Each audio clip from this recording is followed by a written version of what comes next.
São Judas Tadeu, Rogai rogai por nós. por incrível. Palavra sua. Bom, os meninos já botaram, né? Hoje nós vamos falar sobre mais um dos discípulos. O discípulo de hoje é São Judas Tadeu. E aí eu digo assim, né? O discípulo injustiçado, infelizmente, que tem, por conta do seu nome, o mesmo nome do traidor, acaba criando uma confusão. E o ruim, porque São Judas Tadeu tem uma vida tão bonita, uma história tão marcada pela vontade de evangelizar, que ficar essa perca, essa divisão por conta do seu onomástico, né, no caso de Judas Iscariotes, é uma grande injustiça com São Judas Tadeu. Então, a gente realmente tem que falar dele e tem que deixar muito bem tudo às claras. Então, bora lá. Começando, quem é São Judas Tadeu? São Judas Tadeu é um dos 12 discípulos, é escolhido para fazer parte daquela família que Jesus quis ter mais por perto. E São Judas, ele nasceu em Caná da Galileia. Seu pai era Alfeu, que era irmão de São José, e a sua mãe era Maria de Cleófas. E aí, no caso, a gente já começa aqui explicando um pouquinho, porque a tradição coloca que Cleófas e Alfeu podem ser a mesma pessoa. Aí aqui eu vou dizer só uma questão, né? Aqui é muito difícil da gente ir indicando certezas, porque a certeza mesmo é muito complicado. Mas a gente vai buscando ali no que a tradição coloca, no que os estudiosos buscam, dar entendimentos. Então acontece que Alfeu e Cleófas, eles seriam mais ou menos o mesmo nome, que no caso seria Ralfai, e aí esse nome, imaginemos assim, um John e um João, um Anthony e um Antônio. Seria mais ou menos essa coisa. Para o inglês ficou de um jeito, para o português ficou de outro jeito. Então, seria mais ou menos isso, a mesma coisa. Alfeu para uma língua e aí Cleófas para outra língua. E aí, por isso que seria Maria de Cleófas, né? A Maria que é casada com o Cleófas, que era muito comum você indicar naquela época. Então, Cleófas, que era o irmão de São José, e Maria de Cleófas, que é uma das três que estão na cruz, né, das três Marias. Maria, mãe de Nosso Senhor, Maria de Cleófas, a sua prima irmã. E aí, no caso, é outro comentário que a gente tem que fazer. Por quê? Porque não se sabe ao certo se essa Maria de Cleófas é realmente irmã ou prima irmã de Nossa Senhora. Por quê? Porque no tempo de Jesus faltavam adjetivos para descrever todas as relações familiares. Então, o que acontece? Eles são chamados assim de irmãos, muitas vezes quem? Os primos, os tios e até os cunhados. Então, como Cleófas era irmão de São José, logicamente Maria de Cleófas e Maria, Nossa Senhora, eram cunhadas. Então, indicar que elas eram irmãs poderia ser alguma coisa realmente sanguínea, mas poderia ser também só pelo fato das duas serem cunhadas. Ok? Entendido? Por aqui entendi. Então, Não é isso assim. até aqui, Tá ótimo. ótimo. Então, se a gente tem a certeza de que, pelo menos, Cleófas realmente era irmão de São José, isso a gente não tem nenhuma dúvida, então a gente já sabe que São Judas Tadeu era primo de Jesus, né? O que daí a gente já tira que o homem está muito bem, Bem, porque ser só o primo de Jesus está bom demais. A gente imagina aí, né? Você conhecer já é uma coisa, agora você dizer assim, é da minha família, mais do que aqui, então, opa, estamos bem aqui na fita. Então a gente já começa com isso. São Judas Tadeu tem uma relação ali fraterna, tem uma relação muito próxima com Jesus, e isso vai ficar muito claro durante toda a geografia dele, ou seja, a escrita da vida do santo, né? É, agora eu vou pegar aqui na Bíblia exatamente os momentos que falam de Judas Tadeu. Eu vou falar e o que acontece? Por favor, não tentem acompanhar e eu vou dizer o porquê. É porque quando a gente vai fazer uma live, a gente já vem todo preparado. Então, eu já tenho aqui minha colinha, minha Bíblia já está toda marcadinha. tudo bem. Então, eu vou indicando E aí vocês vão anotando aí, eu vou dar até um tempinho aqui, ó. Peguem um papelzinho, canetinha, para ir anotando, para depois a gente poder estudar depois, né? Depois vocês podem pegar aí à vontade. Mas a gente vai passar por todos os momentos que falam de Judas Tadeu. Então, o primeiro evangelho, o Evangelho de São Mateus, coloca no capítulo 10, versículo 3, que é a primeira aparição no Evangelho de São Mateus. Como é que ele coloca? Está aqui a apresentação dos 12, né? E aí uma das coisas que eu vou pedir para a gente prestar atenção sempre é o nome do discípulo e o nome do seu xará. E a gente vai perceber algo muito interessante. Então, capítulo 10 de São Mateus, no versículo 3, mas eu vou começar falando o nome dos 12. Então, o nome dos 12 apóstolos. O primeiro, Simão, apelidado de Pedro, e André, seu irmão. Tiago de Zebedeu e seu irmão João. Filipe e Bartolomeu, Tomé e Mateus, o coletor. Tiago de Alfeu e Tadeu. Simão, o zelota, e Judas, o traidor. Isso está no Evangelho de São Mateus. Agora vamos passar para o Evangelho de São Marcos, capítulo 3, versículo 18. O que é que vai dizer? São Marcos, versículo 3, capítulo 18. Ó, tem alguém aqui que está digitando aqui nos comentários. Santa, você aqui foi uma enviada de Deus, viu? Vai anotando aí, vai botando nos comentários mesmo. E aí os outros vão podendo anotar Merece até ser dita aqui, a Railane Ellen, viu, meu amor? Seu lugar no céu tá garantido. Depois desse aqui, você tá bem demais. Então, São Marcos, capítulo 3, versículo 10. O que é que ele vai dizer? Aliás, versículo 18. Nomeou, pois, os 12. A Simão chamou de Pedro, a Tiago de Zebedeu e a seu irmão João chamou Boanerges, que significava trovejantes, André e Filipe, Bartolomeu e Mateus, Tomé, Tiago de Alfeu, Tadeu, Simão o Zelote e Judas Iscariotes, que o entregou.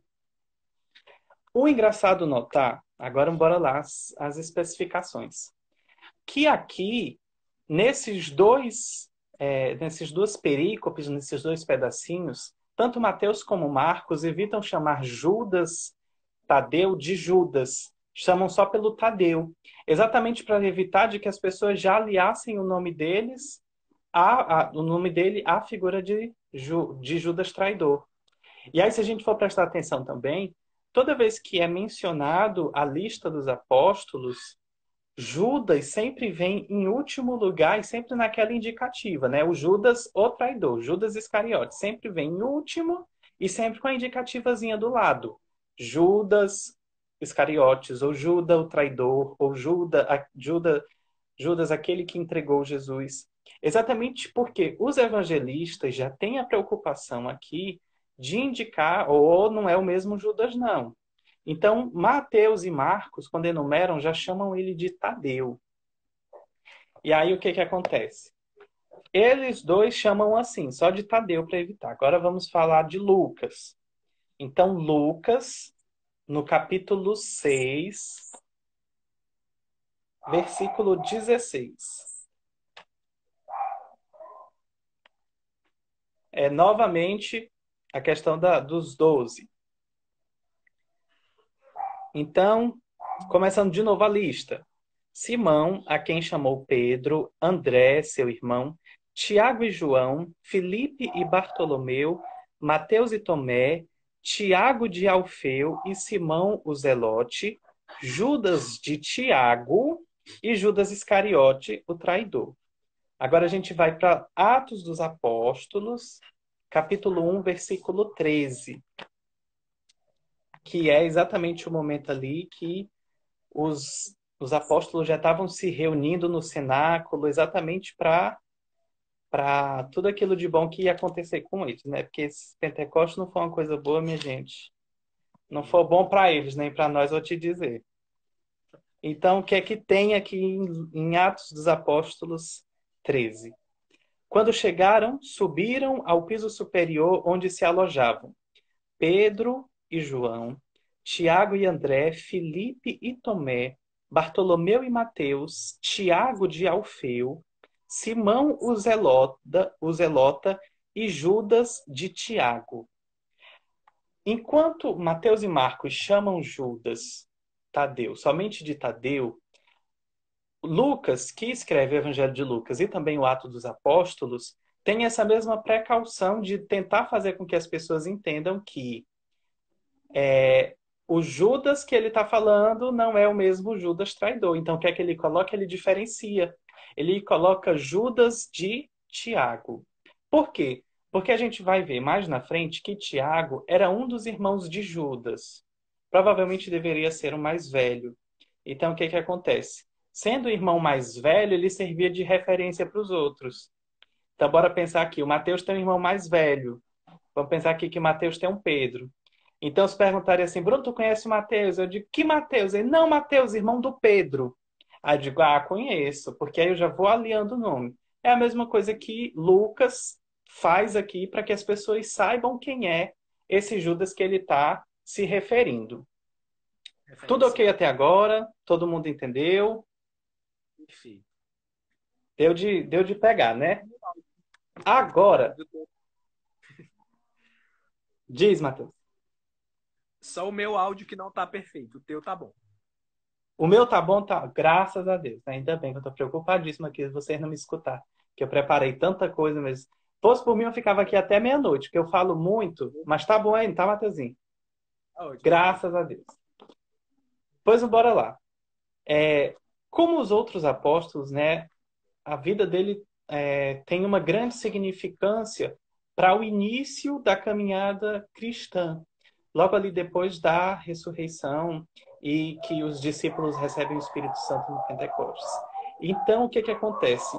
Judas Tadeu, depois de receber o Espírito Santo, já está ali cheio, parte e vai evangelizar e se coloca no mundo e vai. Então, por onde é que poucos lugares? Por onde é que ele passa, né? Ele prega na Galileia, vai pela Mesopotâmia, pela Síria, pela Armênia, até chegar na Pérsia, onde ele se juntou com Simão, o Zelote, que evangelizava no Egito. Então, lá na Pérsia, ele para e se junta com o Zelote, que já estava vindo do Egito. E aí, depois de todas essas andanças, depois de muito pregar, ele acaba morrendo, trucidado com golpes de machadinha. É por isso que na representação de São Judas Tadeu, na imagem dele, tem um livro, né, que no caso seria a Bíblia, para indicar a questão da pregação, que era muito importante para ele. Daí você tira, minha gente, o tanto de lugar que ele rodou. Galileia, Mesopotâmia, Síria, Armênia e Pérsia. Eu fico cansado só de ler. Vocês imaginem, ele que não estava era viajando de fato, passando frio, fome, sede, em cima de um lombo de um jumento. E eu acredito se ele tiver sorte de ter andado de jumento, porque senão ele estava mesmo andando era a pé. Então, o que este homem rodou para levar o evangelho não está normal. E aí ele depois de toda essa peregrinação, ele para na Pérsia e lá ele é trucidado com golpes de machadinha. E aí na representação dele tem a machadinha, né? Que estava dizendo isso. Então, exatamente para lembrar como ele foi morto, como ele foi martirizado, junto com seu irmão de missão, que é o Zelote, né? Que era São Simão. E aí, por que foi que isso aconteceu?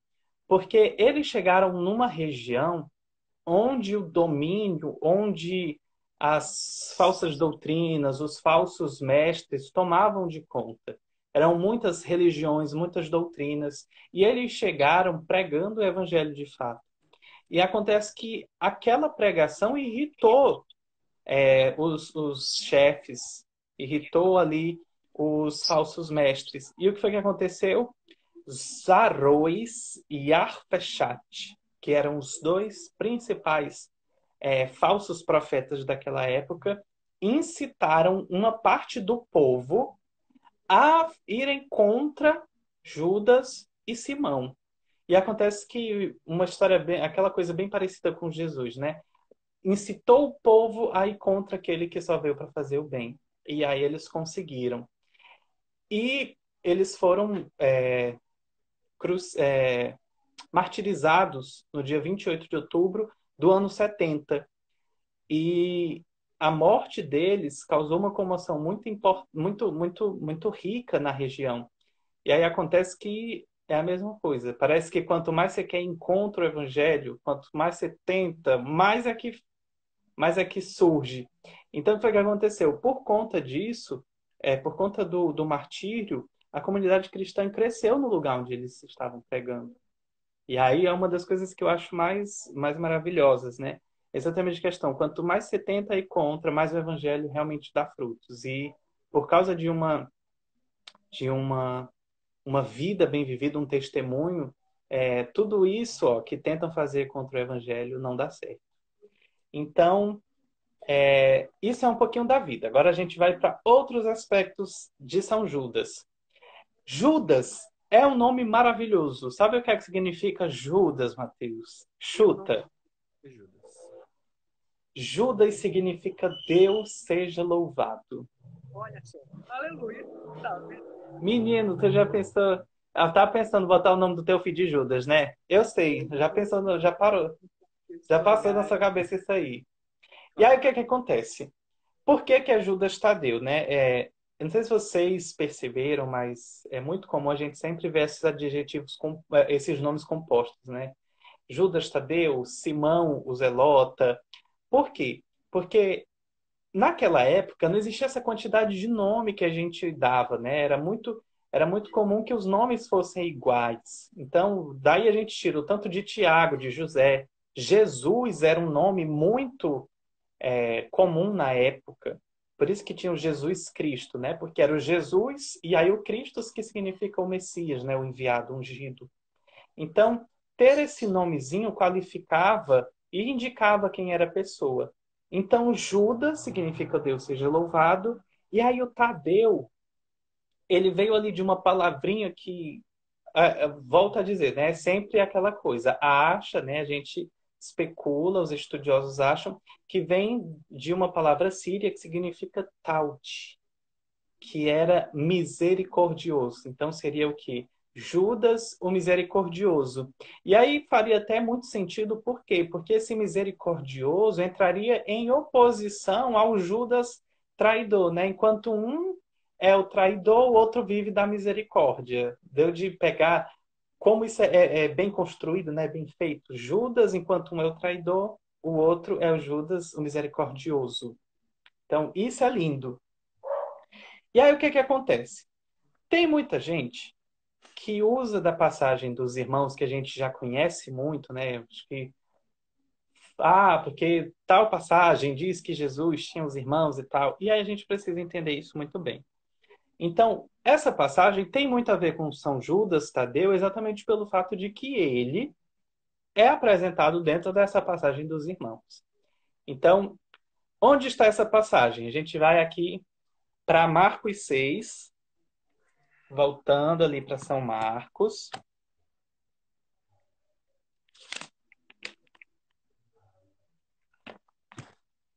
Pronto.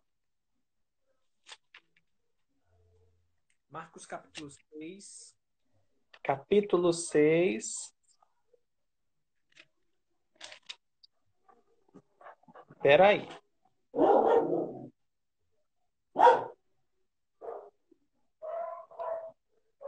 Vocês capítulo de Deus?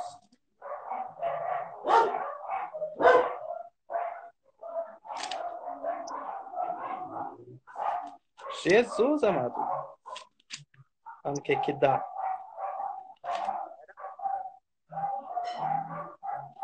Pronto, achei. No versículo 3. Marcos 6, versículo 3. E aí eu vou pegar um pouquinho de antes para a gente entender, né? Jesus, num sábado, pôs-se a ensinar na sinagoga. A multidão que o escutava comentava assombrada: de onde ele tira tudo isso? Que tipo de saber lhe foi dado para que realize tais milagres com suas mãos? Esse não é o carpinteiro, o filho de Maria, irmão de Tiago e José, Judas e Simão? Suas irmãs não vivem aqui entre nós? E sentiam isso como um obstáculo. Então, o que é que acontece? Nós sabemos que a Virgem Maria só teve Jesus. Então, quando a gente pega essa passagem que fala desse monte de irmãos de Jesus, a gente já sabe que, opa, não é porque tiveram mais. Até porque a gente já viu nas outras passagens que sempre quando se referiam a Tiago e Judas, eles eram filhos de Alfeu. Exato. Então a gente já sabe que não pode ser, porque aí o Ciribolo ia estar maior do que eles estavam tentando aqui explicar. Então a gente já sabe que Tiago, José, Judas e Simão, que são colocados aqui no Evangelho como irmãos de Jesus, não são irmãos. Muito provavelmente eles teriam uma outra relação com Jesus, mas ainda seriam muito de uma linhagem muito próxima deles, ainda teriam alguma relação de primeiro grau com Jesus. Então a gente já sabe que eles são primos.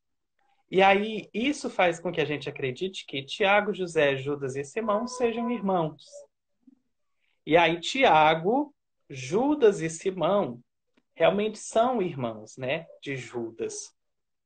E aí uma das coisas até que colocam é que o casamento das bodas de Caná provavelmente seja de Simão, de um dos irmãos de Judas. Até porque realmente se a gente for imaginar, né, Caná, lá na Galileia, continua sendo um vilarejo. Então imagina, era uma festa ali dentro do bairro. E dentro do bairro, provavelmente era todo mundo família. Então, é muito fácil realmente de que aquela festa das bodas seja de alguém da parentagem de Jesus. Então, pronto, tem aqui perguntando. Tem a ver com a insuficiência de termos que você falou no início. Exatamente. Não tinha o termo primo, não tinha o termo tio. Tanto é que quando a gente pega o evangelho de São Lucas, ali quando Nossa Senhora vai visitar sua prima Isabel, algumas traduções, para serem fiéis, colocam que Nossa Senhora vai visitar sua parenta. Exatamente por quê? Porque sabem que parenta indica que tem alguma relação, mas não trazem um novo termo que não existia na época. E olha que isso vem lá do Antigo Testamento. Já no Antigo Testamento, Abraão chama Ló de irmão. Só que Abraão é tio de Ló. Ló era o seu sobrinho. Isso está no livro, se eu não me engano, salvo engano, por favor, vocês botem isso aí. Eu acho que está em Gênesis ou em Êxodo. Está num desses dois livros. E o que é que acontece? Abraão chama Ló de seu irmão, mas eles eram. A relação era de tio e sobrinho. Então, já desde muito tempo, não se existiam esses termos para estar explicando direitinho quem era quem, né? Agora não, agora a gente aqui tem muito termo, a gente tem tio-avó, tia isso. A gente tem um bocado. É o que, Matheus? Inclusive palavra inventada, tem um monte. Aqui a gente tem tudo, namorido, não, aqui a gente vai criando termo que não tem nem para quê. Mas lá naquele tempo não tinha, então a gente tem que entender isso. E aí a gente volta, né? Então, realmente, aquela festa de casamento de Caná provavelmente deveria ser de alguém muito próximo de Jesus, né? De alguma da sua parentada. Então, a gente acredita isso. E aí, o que que acontece? Os três acompanharam Jesus, né? Então, a gente já tem lá no meio, né? Tiago, Judas e Simão que acompanham a vida de Jesus, né? Que são chamados a caminhar junto com Jesus. No Evangelho de São Mateus, a gente tem a mesma questão, a mesma passagem. O meu está mais perto, agora é o que eu achei mais rápido. Diz aqui, né? No Evangelho de São Mateus, capítulo 13, no versículo 55. Cadê a meninazinha que estava botando aqui, minha gente? Cuide, garante aí seu lugar no céu, bote aí. Mateus 13, versículo 55.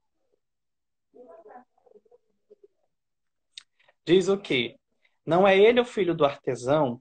Não se chama sua mãe Maria e seus irmãos Tiago, José, Simão e Judas?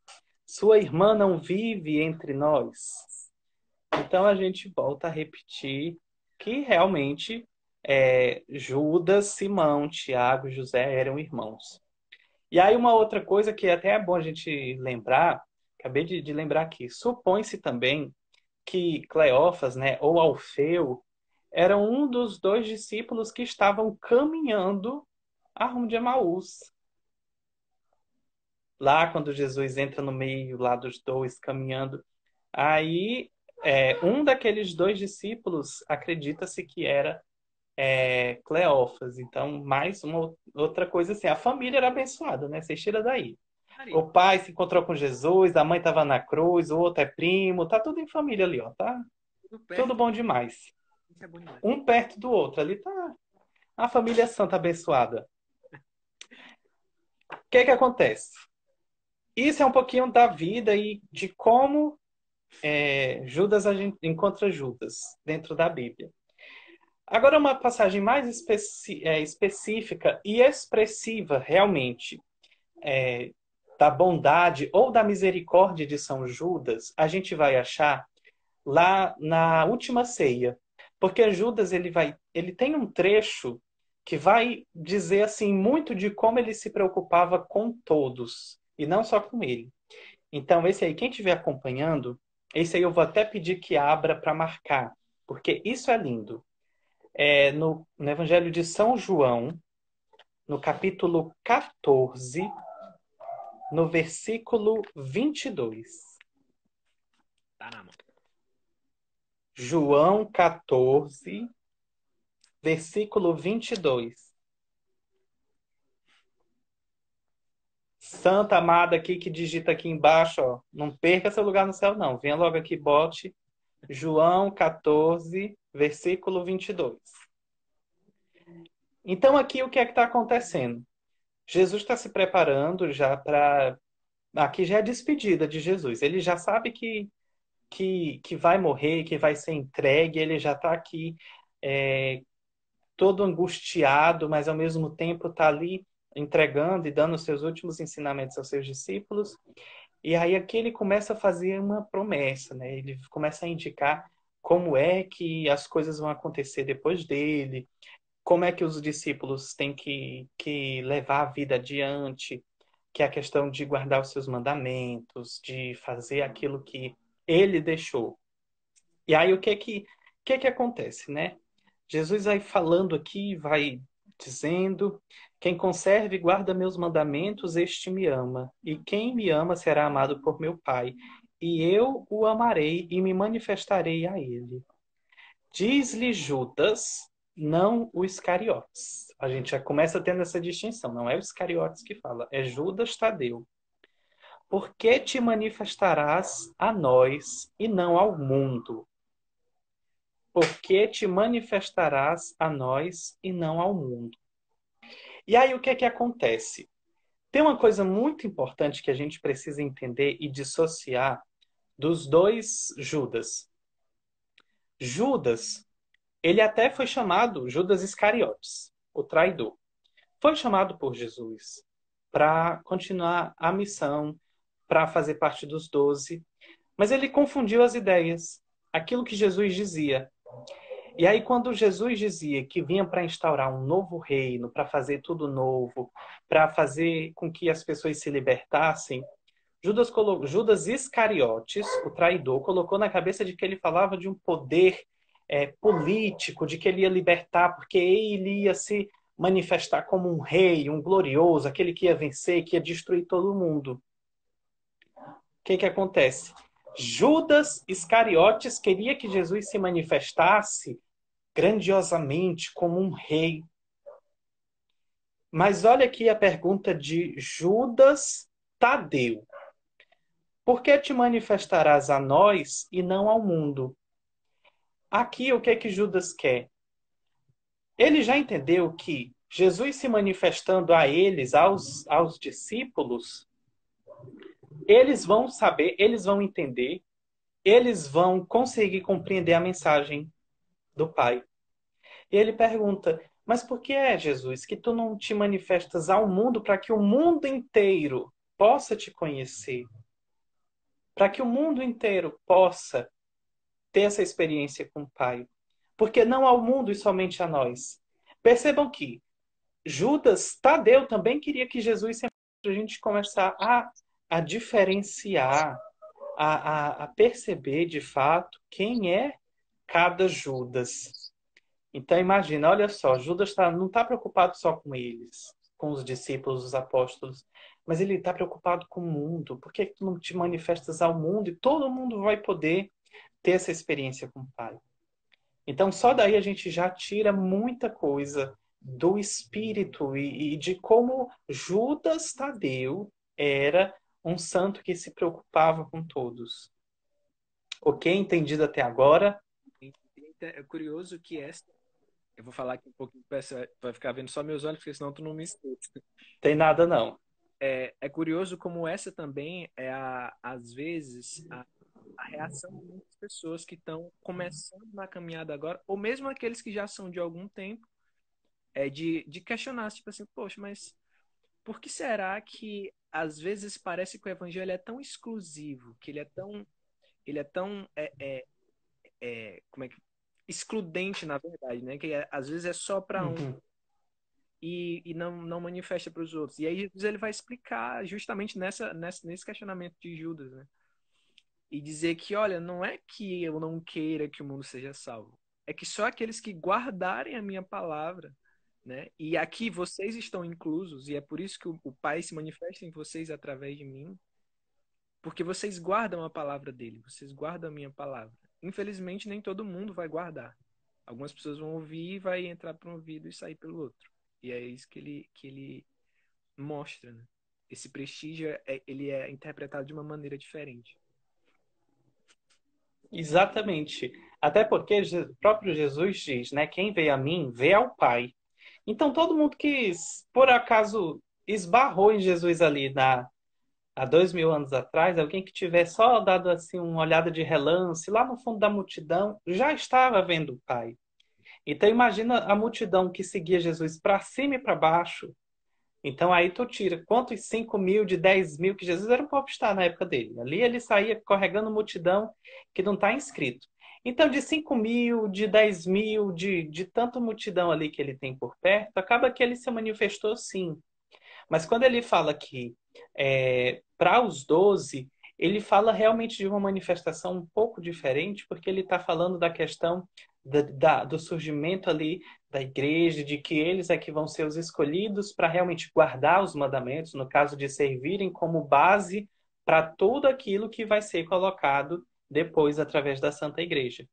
Então, quando a gente começa a entender isso nos miúdos, né, a gente passa a perceber que não é assim, não é que ele não queira se manifestar ao mundo, mas é de que ele precisava ter ali uma experiência com os seus 12 para que eles pudessem levar a missão adiante. Então, Preparar e o realmente poder edificar. isso. Então, realmente é muito importante a gente ter essa definição. Então, isso aqui tudo é uma parte que se conta da vida de Judas. Agora a gente tem também uma carta, que é a Epístola de São Judas, que está antes do livro de Apocalipse, e é um dos menores livros da Bíblia, está lá no finalzinho. E aí é muito interessante a gente perceber também por quê. Porque essa carta tem muito a ver com aquilo que aconteceu para o martírio de São Judas.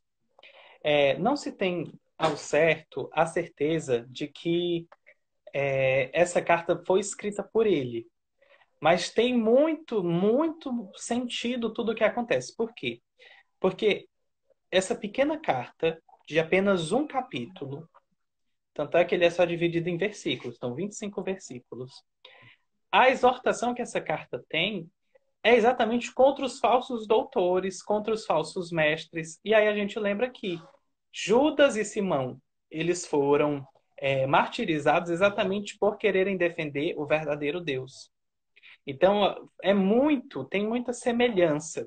E o começo da carta também, né, começa dizendo assim: de Judas, servo de Jesus Cristo, irmão de Tiago.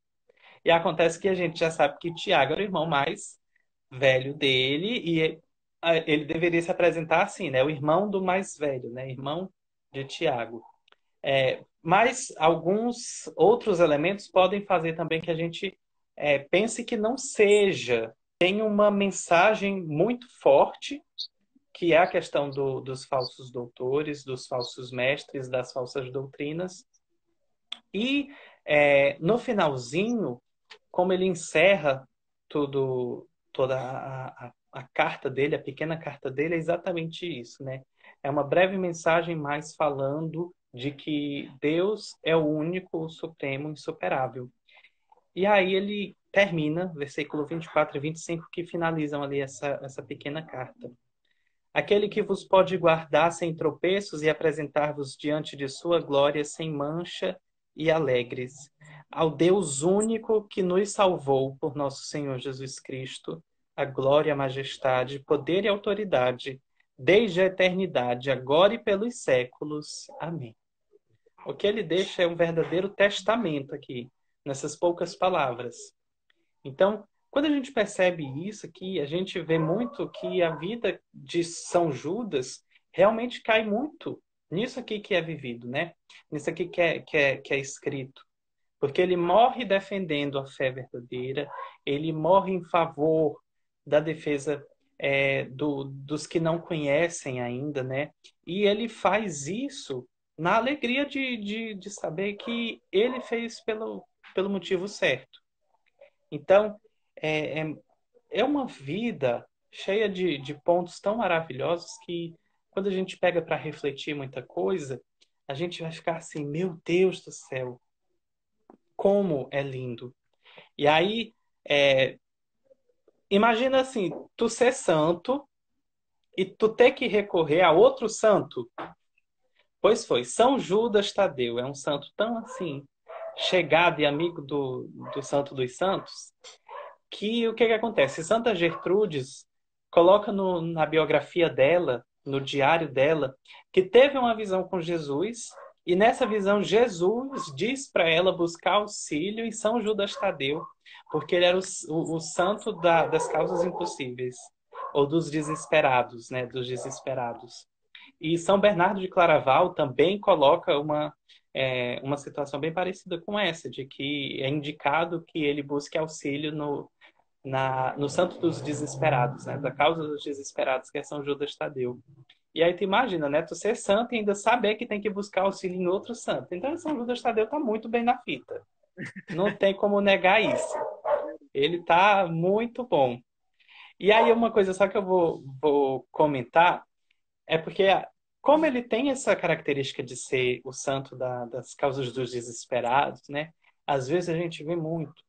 Uma coisa que eu acho que ele não gostaria, com certeza ele não gostaria, que é corrente. Eu não sei se vocês já receberam, né? Mande a foto, encaminhe, se não fizer isso. Mas se fizer, ele concede 3 desejos. Parece o gênio da lâmpada, minha gente. Eu nem entendo ali, não. Que tá mais paladinho do que... Não tem. Então, lembrando, ele é o santo das causas dos desesperados, né? Mas ele não faz corrente, tá bom, minha gente? O céu não é comércio, não é drive-thru, você vai lá, pede, paga e leva. Então, é muito bom que a gente tenha isso bem discernido na nossa cabeça para não causar erro. Porque ele é o santo dos desesperados, mas a gente tem que saber também entender o que é um santo, o que é uma intercessão e o que é uma promessa sem jeito, minha gente. Só lembro do Chicó, promessa sem jeito. É uma dessas aí que a gente manda no WhatsApp, mandou para 20 e vai ganhar na loteria. Não existe isso. Não existe isso. Então, por favor, se quer fazer alguma coisa para o santo, para sua causa impossível, fica aqui uma exortação de que a gente pode recorrer ao santo? Pode. Mas a gente tem que entender o que fazer. Então, olha, coisa linda. Deus não negocia a graça, já dizia meu fundar pai. Tá ótimo. Isso aí é o Denis, né? É. Ele tá aqui. Rapaz, conheço. Deixa ele se manifestar. Olha, pronto. Passe para 3 pessoas ou você morre. Gente, isso aqui não dá. Não, não serve. Recebeu isso aqui, corte. Uma promessa de verdade, agora a gente vai aqui, o que é uma promessa de verdade? Uma promessa de verdade é algo que vai te levar a aproximar de Deus. Se eu faço uma promessa para o santo, meu São Judas, se eu conseguir arranjar um emprego, eu vou lá na igreja e vou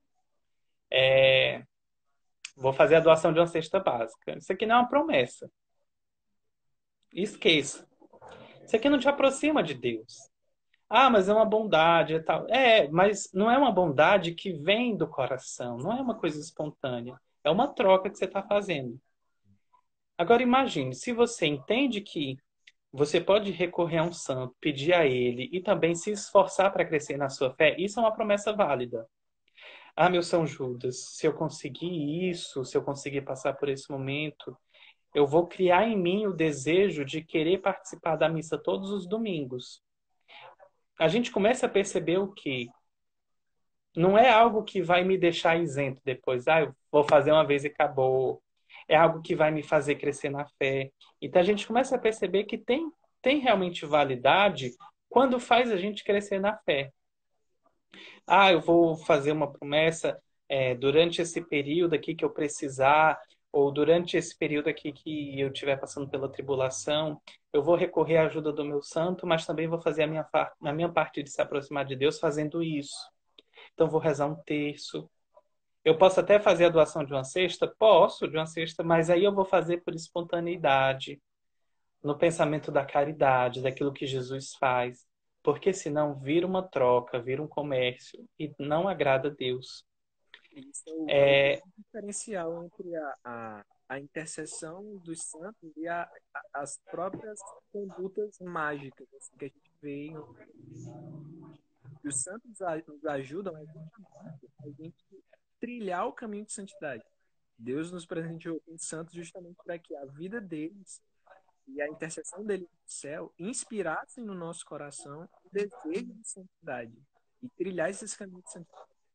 E aí o nosso pedido, a nossa oração, à medida que a gente vai se aproximando desses santos, vai se aproximando e trilhando um caminho de santidade novo.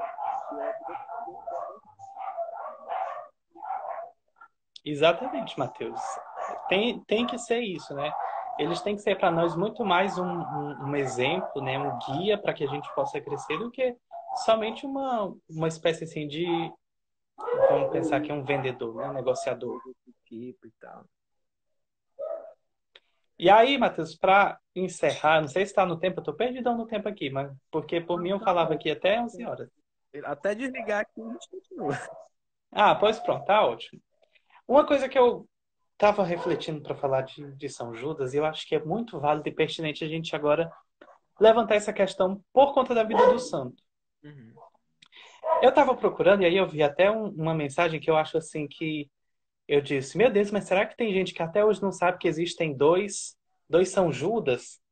Aí era um comentário no Facebook, numa página assim, dizendo assim, que bom que essa página aqui falou que existiam dois Judas, porque tinha uma igreja aqui perto de casa que era São Judas e eu não ia participar lá porque eu não sabia que tinham dois.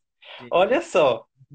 E aí, a partir disso, eu fiquei me perguntando o seguinte, né?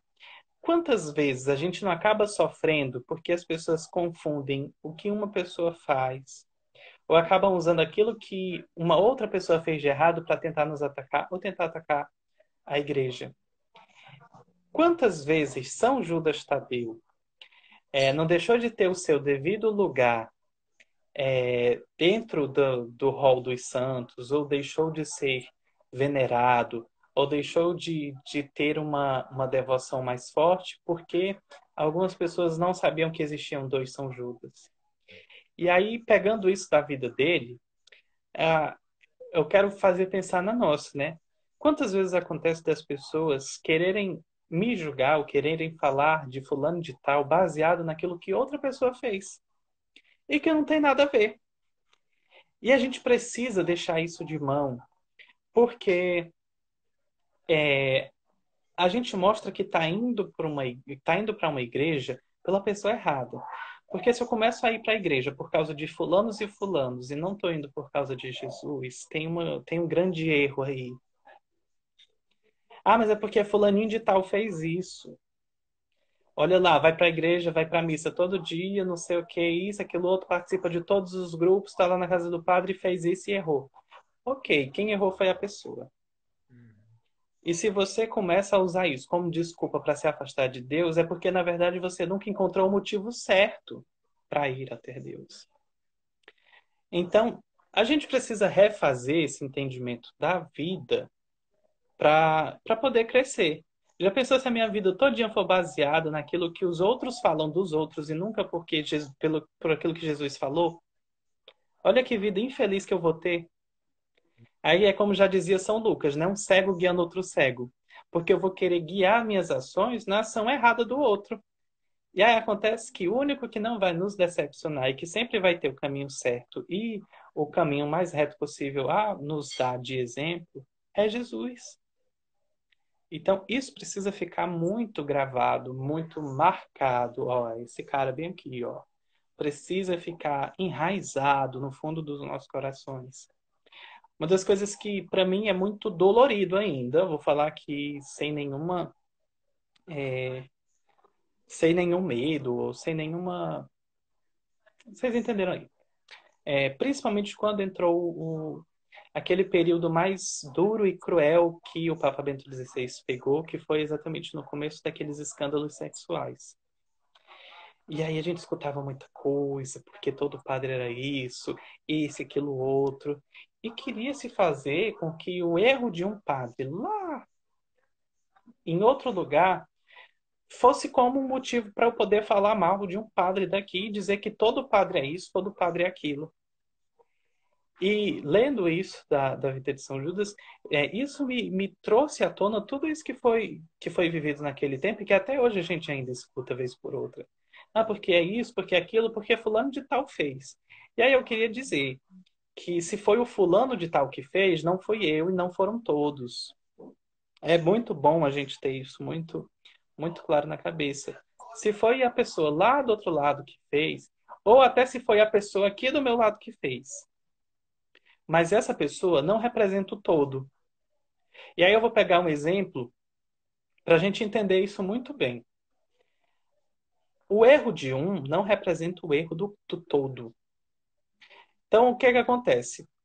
Pode ser que um médico, agora eu vou pegar um hospital. Pode ser que um hospital tenha 100 médicos maravilhosos. Pode ser que um médico não tenha feito bem. Aí vamos botar inúmeras situações que pode ter acontecido. Mas não se tornou um bom profissional. E aí esse médico, no meio dos outros 100, faz alguma coisa de ruim, que causa um dano ao paciente. Os outros 99 não deixam de ser um bom médico pelo erro daquele um médico que fez um caminho totalmente errado. O hospital não deixa de ser um bom hospital pelo erro que aquele médico cometeu. O que cabe aos outros médicos e ao hospital é fazer o quê? Tentar entender o que aconteceu e fazer o máximo possível para que tanto o médico como algum outro paciente dali tentem ficar o melhor possível, né? Tentem, mas principalmente o paciente, né? Então é a mesma coisa. Não é porque um padre tem errado, uma freira, um leigo, que aí eu também não vou querer dizer que é porque tem que olhar, não, porque às vezes alguns leigos também erram, podem fazer alguma coisa, mas isso não mancha toda a igreja. Claro que todos sofrem, mas uma coisa que a gente também não pode dizer é porque a igreja toda é pecadora. Não, ela é formada por pecadores, mas a igreja não é. Os seus membros pecam, erram, mas não são todos que fazem isso. E aí a gente tem condição de crescer, a gente tem condição de ir para frente. Aí eu vou pegar até uma frase do Papa Francisco, porque uma árvore que cai faz muito mais barulho do que uma floresta que cresce. Então, vamos lá gravar, né? Uma árvore que cai faz muito mais barulho do que uma floresta que cresce. Então, pegando esse exemplo de São Judas hoje, eu queria que a gente fizesse entender isso, né? Uma das coisas que a gente pode até pensar, aqui eu vou ampliar aqui a discussão, né? Mas às vezes a gente usa muito assim das palavras para tentar achar o erro do outro. E aí o que que acontece? Ah, mas o santo fulano de tal não faria isso, né? Você olha para tal, eita, mas se fosse tal santo não ia usar isso, se fosse tal santo não ia fazer isso. Meu Deus, se Nossa Senhora visse isso aqui. Só que aí você tem que lembrar também que o tal santo que você tanto fala não perderia o seu tempo falando dos outros. O tal santo que você tão fala não estaria ali denegrindo ou se importando com a vida do outro. Ele estaria muito mais o quê? Muito mais se importando em rezar, em cuidar da sua vida, em fazer alguma coisa que fizesse ele crescer, do que falar e comentar a vida do outro. E isso é muito importante porque assim a gente vai entendendo qual é o caminho que a gente quer trilhar na vida. Porque se o meu caminho for só de pegar o erro dos outros para tentar, de alguma forma, usar isso como uma. E às vezes eu quero usar o erro do outro como desculpa para mim poder errar também, né? Mas o padre, que é o padre, faz isso, erra, avalie eu. Aí eu já me dou como uma desculpa plena e perfeita para continuar errando. Eu disse: olha que pensamento horrível, minha gente. Tem noção, a Corraria? Não tem noção. Uma pessoa dessa tá fazendo o que da vida? Nada. Então, a gente precisa ter isso muito, muito firme na nossa vida. É uma dificuldade que a gente tem? É. Por quê? Porque, por mais que você faça o voto de não querer é, falar, os outros do seu lado vão querer fazer. E aí pode ser que em algum momento você se sinta tentado a falar um pouquinho mal, né? Começa sempre de pouca coisa. Mas uma das coisas que a gente. Mas Menino, eu tô tá tudo chagado. Se tu me deixasse falando aqui mais um minuto, eu ia sair levantando aqui, eu ia correr bem ali naquela. E eu já tá na rua ali gritando. Mas tudo bem. Deixa quieto. Vamos continuar aqui agora. Vamos, vamos. É importante é continuar.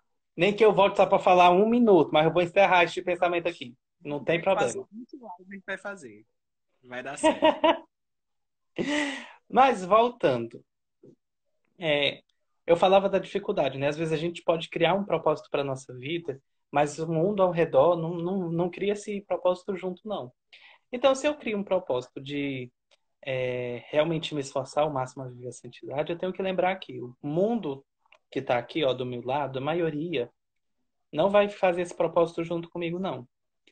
E aí, isso gera duas coisas. É importante que você se saia das pessoas ruins e de que você busque as pessoas boas. Dois passos aqui maravilhosos. Por quê? Quando você está com pessoas boas, essas pessoas boas vão buscar fazer o mesmo propósito com você. Quando você se sai daquelas pessoas que não querem buscar isso, você evita de pecar porque está seguindo o barquinho do outro.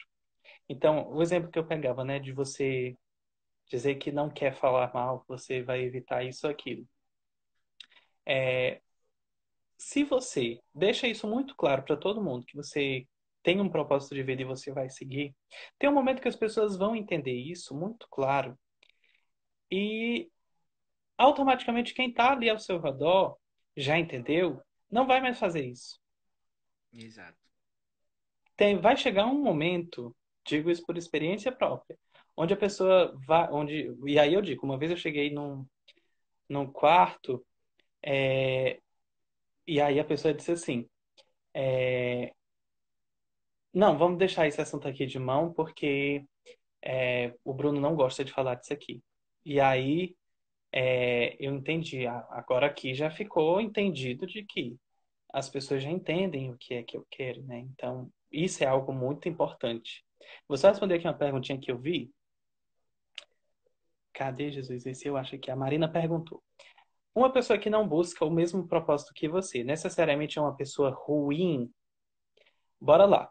Entender que quando eu falo esse ruim, alguma pessoa não é ruim enquanto qualidade ou ser da pessoa, mas é uma pessoa que não vai lhe fazer bem dentro daquele propósito.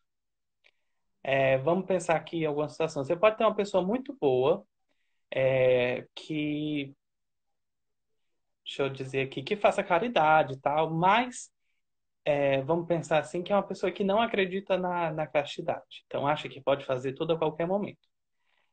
Se você acredita na castidade, se você acha importante a sua pureza de espírito, de coração, e aquela pessoa não vê isso como um valor, pode ser que em algum momento da sua caminhada, aquela pessoa vai falar com você sobre algum assunto que não lhe faça crescer. Então, para a sua caminhada, aquilo vai ser ruim. Então, não é ruim enquanto pessoa, mas é ruim enquanto conteúdo. É aquela questão, não é o pecador, é o pecado. E aquilo é que vai lhe fazer ruim. Aquilo é que vai lhe fazer mal, aquilo é que é ruim para você. Tá bom, Marina? Deu de pegar essa diferença. É ruim não a pessoa, é ruim o que ela pode trazer para você.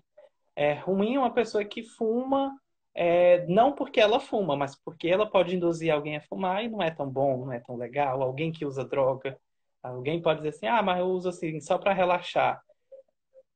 A pessoa pode ser a melhor pessoa do mundo, mas aquela influência, querendo ou não, é uma influência ruim. E a gente precisa perceber isso. Até porque, olha o que é que Jesus já dizia, né? Tem muito lobo em pele de cordeiro. Tem muita gente que está ali tão fantasiada de coisa maravilhosa, mas você vai ver por dentro, não é aquilo tudo que está falando. Sabe? Tem gente, às vezes, que é tão lindo, assim, tão. Ave Maria, você não rasga uma seda até dizer chega. Mas o comportamento, atitudes, é uma brincadeirinha, é uma conversa que não te leva a nada e tu começa a perceber que ali é só uma fachada. Sabe? Isso a gente tem que começar a perceber na nossa vida. E é muito ruim porque às vezes a gente é muito próximo, amigo de pessoas que a gente acredita que, não, mas é uma pessoa boa, falou, foi só uma brincadeirinha, mas de brincadeirinha em brincadeirinha, a gente vai acabar errando junto com a pessoa. Ah, porque fulano de tal tá desse jeito, né? Não é, minha irmã, não é, Marina. Fulano de tal tá desse jeito, aí tu pega e vai, né? É verdade, podia estar usando uma coisa maior, podia estar. E aí nessa, ó, já foi, já começou a falar de alguém. Então, quando a gente entende isso, a gente acaba prestando mais atenção de que às vezes não é a pessoa em si, mas é o que ela pode trazer pra gente. Tá bom, Marina? Eu não sei.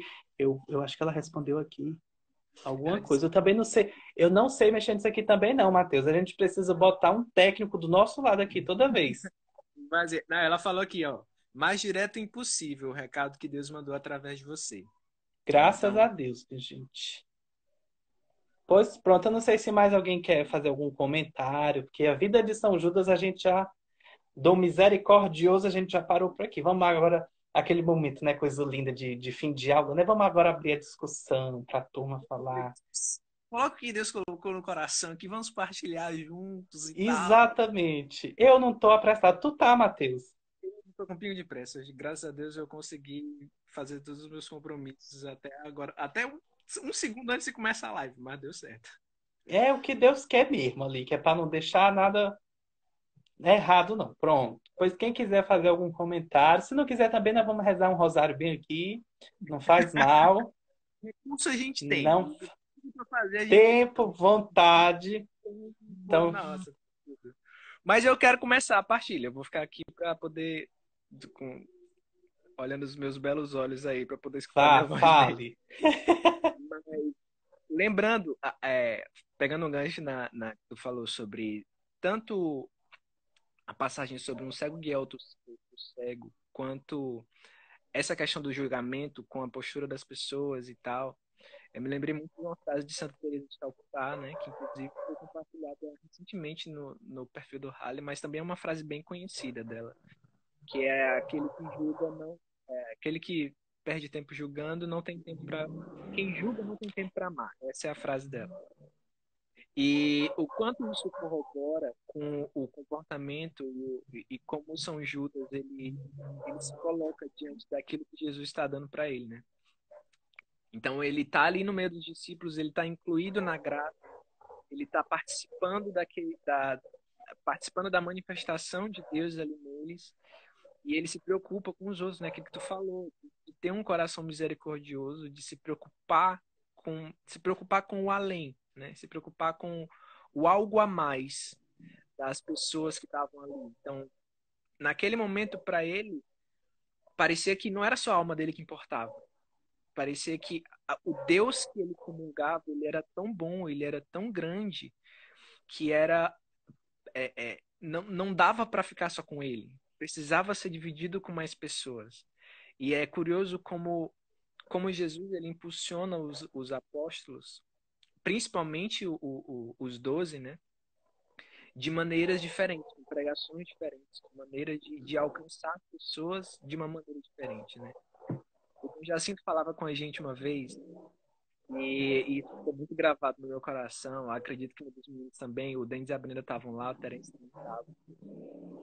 Ele falou assim: não importa se é com rede ou se é com isca, o importante é trazer o peixe para dentro do barco. Então ele estava falando sobre, olha, o recurso que vai ser usado, é, a linguagem que vai ser usada, não é tão relevante desde que o propósito seja trazer as pessoas para dentro do barco, as pessoas para evangelização. E, mano, quando a gente tá bitolado muito nessa questão dos erros, no julgamento e na cobrança da postura alheia, significa que a gente está um pouco mais preocupado não com a salvação dela, mas talvez por uma imagem do que aquela pessoa vai passar. Ou para o grupo, falando da realidade da igreja, ou para o grupo, ou para a paróquia, ou para a própria igreja católica enquanto casa. E a gente esquece de rezar pela alma dela. Esquece de rezar de oferecer a obra de caridade mesmo, de dizer, ô cara. E Jesus fala isso, né? Se teu irmão pecar, mano, chama ele num canto. Vamos ali falar, ó, aconteceu isso, isso e isso. E repreende o separado da multidão, né? E aí perdoa o quanto for necessário. Mas é importante que a gente se preocupe com a salvação das pessoas.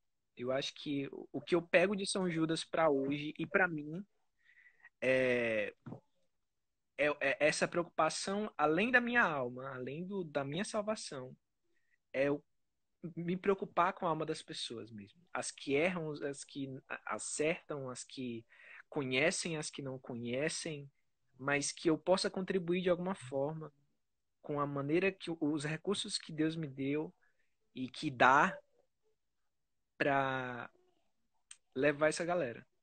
Fazer como o Terêncio diz, hashtag vai todo mundo subir, todo mundo tem que ir pro céu. Matheus, agora eu sinto assim, né, para ir finalizando, e aí eu já digo, quem que tiver suas últimas considerações vão subindo aí, os seus comentários. Tem algo da Bíblia que a gente às vezes pega de maneira muito deslocada. Quando a gente começar a entender esse trecho da maneira certa, a gente vai crescer muito mais como cristãos. Quando São Paulo diz suportai-vos mutuamente na caridade e no amor, às vezes a gente entende que esse suportar dele é uma coisa tipo carregar nas costas, uma coisa assim sofrida, como se eu tivesse que carregar o peso dos meus irmãos. E não é isso. Esse suportar significa dar suporte, servir de base. Quando São Paulo fala que ele quer que a gente suporte uns aos outros, ele quer que um ajude o outro, um seja a base do outro para que o outro cresça, para que o outro se levante, para que o outro possa caminhar cada vez mais perto de Jesus. A partir do momento que a gente tirar da nossa concepção que o suportar é tipo assim, eu vejo tal fulano ali de tal lá na igreja, mas eu não gosto de fulana. Eu vou mesmo ali para aquele grupo que eu sei que ela tá só porque eu tenho que suportar. Você não está suportando da maneira certa. Você está se enganando e é só você mesmo, porque Deus você não engana. A partir do momento que você entender que o suportar é que você tem que fazer a outra pessoa que você não gosta crescer, ou quem sabe até perceber que é você que tem que crescer em algum momento, aí a gente começa a caminhar, aí a gente começa a seguir direitinho. Então, realmente, isso da vida de São Judas a gente vai levando a tantos outros aspectos dentro da nossa vida e realmente, para mim, é o que fica, né? Quando São... Engraçado, né? São Judas fala diretamente dentro dos evangelhos só aquela vez. E quando ele diz só uma frase, mas também o que ele diz a gente pega para a vida. É isso. Por que é que tu vai se manifestar só a nós e não ao mundo? É como alguém que diz assim, pode ser, a gente pode conseguir salvar todo mundo, vamos tentar. Claro que é porque ele ainda não tinha entendido todo o plano de Jesus, mas a intenção dele aquilo que ele levava no coração era mais de maravilhoso. Então, acho que é isso aí que a gente tem que pegar pra gente também. O Terêncio falou assim: isso que o Bruno falou é o nosso caminho na busca pela santidade. Todo dia é um passo. É esse caminho, e esse caminho é de renúncia. Sem renúncia, como falar de pessoas, não há como trilhar a santidade. É isso aí. Peraí, que agora que eu achei aqui. Exatamente, Terence. Não tem como. Esse é o nosso caminho. Não tem como fugir disso. Eu acho que é isso, né, cara? Mano, que papo bom. Que papo bom. Eu queria que vocês falassem mais, se ainda tiver gente pra falar e Eu vi quiser. só um comentáriozinho aqui da. Eu não sei mexer aqui, eu não tô te dizendo que eu não sei fazer essas coisas, Jesus, misericórdia. Foi antes ou depois Ah, do peraí, Terence? surgiu aqui. Foi a Marina que falou alguma coisa, né? Ressignificação da palavra suportar. Outra Ah, coisa sim. também que já fica pra gente, né? Já fica pra criar. Bom, pois é isso. Acho que por hoje tá ótimo, apesar de eu dizer que até às 23 eu tô livre mesmo. Mas eu sei Paula, que a gente também tem tô com que saudade. cuidar. A Paula falou, Cadê? Deixa eu saudade ver. de vocês, seus lindos. Muito obrigado pela aprendizado de hoje. Você que é incrível. Saudade. Paula, meu Deus, quanto tempo, minha linda. Tá, o que ela viajou? Foi? Ainda tá no São Pedro? Se tiver, Não, ela depois tá a no gente São marca um Pedro almoço. aqui. Sim. Ela E tá no São pois nós vamos marcar um almoço na tua casa, viu? Deixa Olha o passar essa queijo recebido. quarentena. Rapaz, basta dizer, né? Adoro isso. Fala logo aqui na frente de todo mundo que é para não deixar escapar essa oportunidade. Tá certo. Brunão, é isso. Obrigado, cara. Foi um papo incrível. É sempre muito bom falar contigo, é sempre muito bom aprender Eu contigo. digo mesmo. É um canal assim que a gente reconhece, né? O Dan sempre fala que, tipo assim, Deus ele aproxima. Parece que os amigos que eram juntos lá no céu antes do nascimento, Deus colocou tudo junto aqui na terra e eles vão se encontrando aos poucos. E aí, com certeza, a Isso. gente já se conhecia lá no céu, mano. Porque, nossa, é muito E prazeroso quando estar com voltar também, viu? Quando e voltar quando também. Vai voltar todo mundo junto, de mão dada mesmo. é Vamos fazer exatamente, as carreirinha. aglomerações vão voltar em breve. Até mais, todo mundo. Um cheiro no coração. Muito bom falar com vocês. E é isso. Deixa passar a quarentena. Eu tenho muitos projetos para levar para o Denis, para toda a geração, Olha só que viu? coisa Se bonita. espantem não que a gente tá aproveitando essa quarentena aqui para rezar também. Aí eu tava aqui pensando em umas coisas. Digo, gente, eu tinha que falar umas porra pro Aleluia. Eu disse, eu vou já falar. Vou já lhe falar com o Denis. Não se Você preocupem, não. tem o Deixa acabar isso contato de aqui. todo mundo. Pode mandar mensagem. Convocado agora. Pois é isso, meus lindos. Até uma próxima. Deus abençoe. E que esse tempo de Páscoa sirva para nós um momento também que a gente leve para aprender a renascer, né? Todo mundo tá virado, mas a gente está fazendo a nossa parte, tá bom? Cheiro, fiquem com Deus. Amém, Brunão. Valeu. Tchau. Até mais!